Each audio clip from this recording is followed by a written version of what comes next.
So we bring you another installment in our ongoing story about California and its long descent from a middle-class utopia, an inspiration to the rest of the world, to the kind of place that Donald Trump wouldn't want immigration from.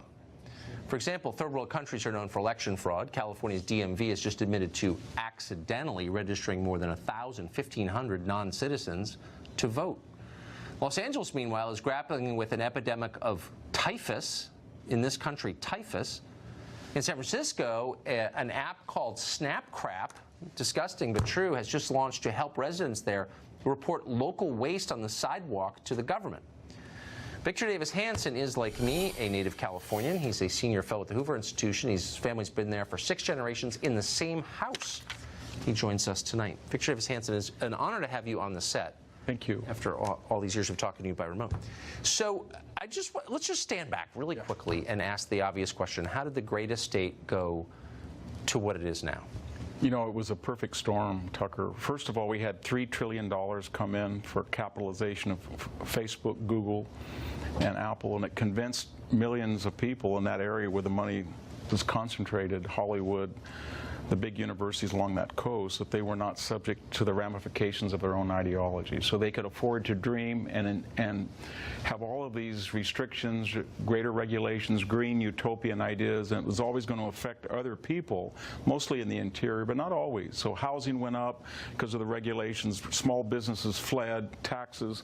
We had the highest basket of gasoline sales and income taxes in the 9 states. But that doesn't make sense. I mean, the taxes in Saudi Arabia are very low because they have, like the Bay Area, this like. But there were other elements to this disaster, unfortunately. We had about 10 to 15 million people who came across the southern border without legality, without English, without a high school diploma, and not on a meritocratic basis. So all of a sudden, California became a medieval society. It's like a keep.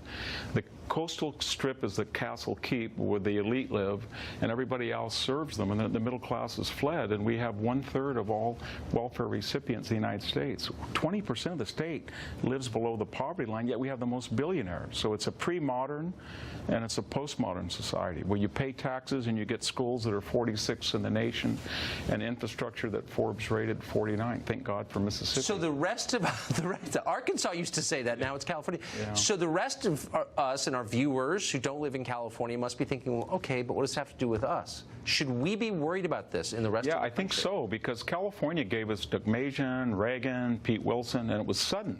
It flipped suddenly to a one-party state, and that was this weird new combination of the Democratic Party. It's a pyramidal society where very wealthy, America's wealthy people are left-wing now. They're very ultra-wealthy, yes. And then they have a subsidized poor on the bottom, and that was the paradigm that over-regulated, overtaxed, and sent people out of the state. That's one question that I honestly don't understand. So let's say you're the 41-year-old multi-billionaire who owns Twitter, and 10 minutes away, people are dying of ODs on the sidewalk. Why don't you do something? I mean, Carnegie would have, Rockefeller would have. You feel guilty about your wealth, so in the abstract, you can afford to be left-wing and help the, quote, poor, while your kids go to in the Menlo Park, Sacred Heart, or Castanea. Yeah. And then you have a big walls. Remember, walls don't work on the southern border, but they sure work in Atherton and Hillsborough around your estate. Yes. So you have ways with your power, wealth, and influence to navigate around the ramifications of your own ideology, and that's what they do. But you'd think they would want to help the people right outside their door. You think so? You go to Redwood City, which is the service area for Silicon Valley, and poor Mexican-American people are living 6 and 7 families to a house, right under the noses of these people. So I don't think they're very liberal at all. No, they're not. They're not liberal at all. No, and they've ruined the state. It's so depressing. I'm so glad that you're here with us. I'm glad to be here. Our viewers love you, so thank you for coming on. Thank you for having me. Well, we've got a Fox